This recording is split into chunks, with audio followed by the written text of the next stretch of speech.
Wszystkiego najlepszego, Io. Olá, olá, seguidores do Meio Amargo. Hoje é dia de falar sobre um filme fascinante, que é o E.O., do polonês Jerzy Skolimowski. Antes de começar, já tá seguindo o canal do Meio Amargo? Clica aqui em cima, ativa as notificações rapidinho e vai ajudar muito esse trabalho a continuar a crescer. Obrigado. E.O. acompanha a trajetória de um burrinho, que inicialmente é um animal de circo, até o governo proibir a prática dessa arte com animais, então ele é apreendido, ele consegue fugir do cativeiro onde ele se encontra, ele é adotado por outras pessoas, enfim, é uma longa aventura, uma jornada desse animal através da Europa, numa espécie de road movie existencial. O próprio título se justifica pelo som que o burrinho faria. A gente faz o I-O, ele faz o E-O. Eu queria destacar alguns aspectos que eu acho muito interessantes nesse filme.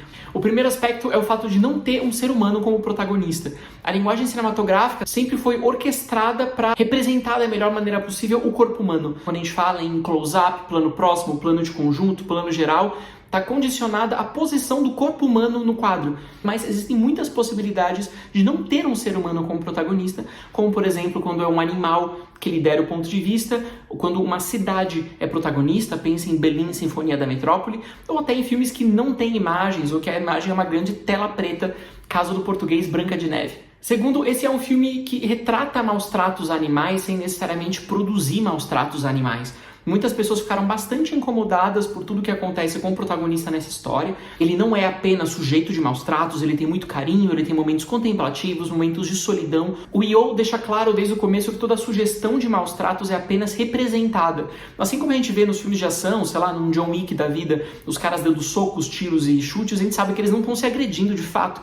Aquilo é coreografado, aquilo é pensado em termos de enquadramento, de montagem, pra gente acreditar que o soco pegou, que o chute acertou o outro, assim por diante. Algo parecido acontece aqui. Nas cenas em que o burrinho é agredido, é claro que existe uma pessoa agredindo em direção à câmera, num plano subjetivo, e depois o burrinho, e pela montagem você dá a impressão de que um atingiu o outro. Nada do que está na tela, do que chegou no resultado final, sugere qualquer forma de maus tratos aos bichos. Esse filme não é perverso, ele não tem prazer na tortura, não tem nenhum prazer de filmar violência, pelo contrário. Por exemplo, na sequência em que o bichinho se recupera de um problema de saúde, ele é filmado de longe, fora de quadro, a gente vê apenas as patinhas, sugerindo que o resto do corpo esteja lá. Ou quando existiria uma ferida, certamente maquiagem, efeitos visuais, a gente vê apenas um plano próximo, é claro que não era o bicho machucado ali. Então assim, vamos com calma. Isso é muito mais um filme que denuncia a violência contra os animais do que um filme que pratica ou se diverte com ela. Em terceiro lugar, tem o aspecto de que dá para filmar a natureza sem ser naturalista e dá para filmar o real sem ser realista. Porque a gente tem a impressão de que quando a gente acompanha a natureza muito de perto, a tendência é se tornar mais documental.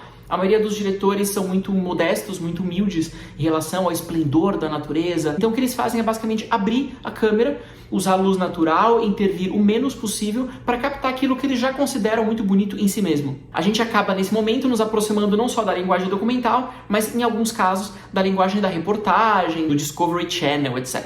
Mas o Skolimowski mostra aqui que você pode ter tanto respeito pela natureza sem se render a ela, nem se submeter a ela de maneira muito servil. Nada aqui sugere um documentário, muito pelo contrário, é bem claramente uma ficção e o diretor tem um prazer enorme de manipular e brincar com as imagens da natureza. Ele usa, por exemplo, câmeras em drones que navegam por rios e se contorcem e viram de um lado para o outro. As luzes mudam de um vermelho profundo para um branco e azul piscante, que aliás acaba unindo todos os cenários, tem uma coesão estética muito bonita. Ele coloca uma trilha sonora, às vezes em estilo punk rock, que a gente nunca espera associado a uma floresta, ou então uma música instrumental que não é de modo algum tristinha, bonitinha, pra gente ter piedade daqueles bichos. E sim tentar compreender a crueldade do nosso mundo, dando um passo atrás, observando-a por outro ponto de vista, que seria aquele dos animais.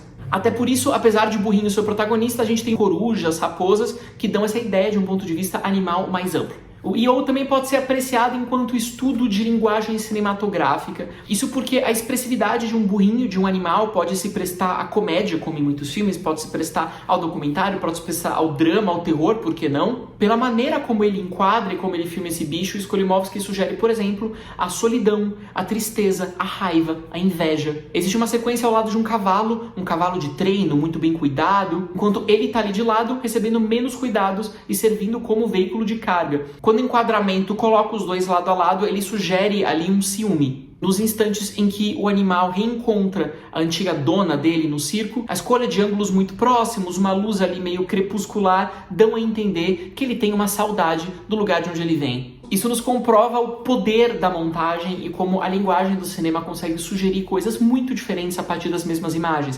Se a gente tivesse uma outra trilha sonora, um outro trabalho de filtros e luzes, esse mesmo burrinho nessa mesma posição poderia, por exemplo, dar a impressão de que estava se divertindo, felicíssimo naqueles lugares. O que o diretor pratica nesse caso é aquilo que a gente entende dentro do cinema como efeito Kuleshov.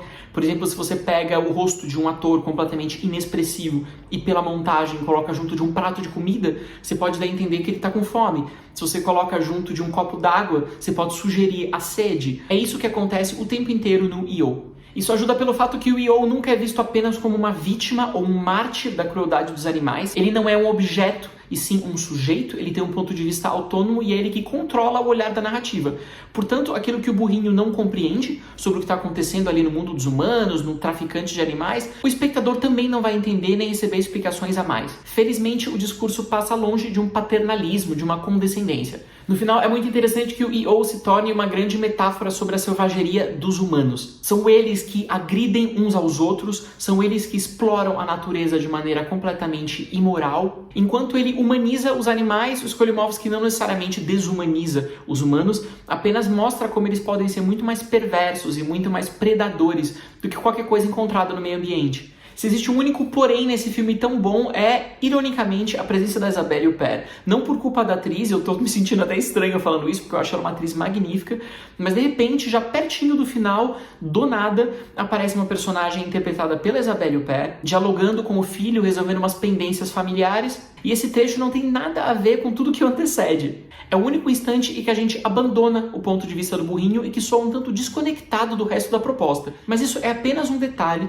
perto de um filme muito interessante, muito ousado. É sempre importante destacar quando um diretor veterano, que já é consagrado, já tem uma grande passagem por festivais de cinema, como Skolimowski, ao invés de apenas reproduzir a linguagem pela qual ele é famoso, de continuar explorando o seu mesmo traço autoral, ele continua experimentando novos caminhos, novas formas de enquadrar, novas linguagens do cinema. Isso é muito notável dentro da indústria de cinema. Se tiverem oportunidade, não percam E.O., porque esse filme é uma preciosidade.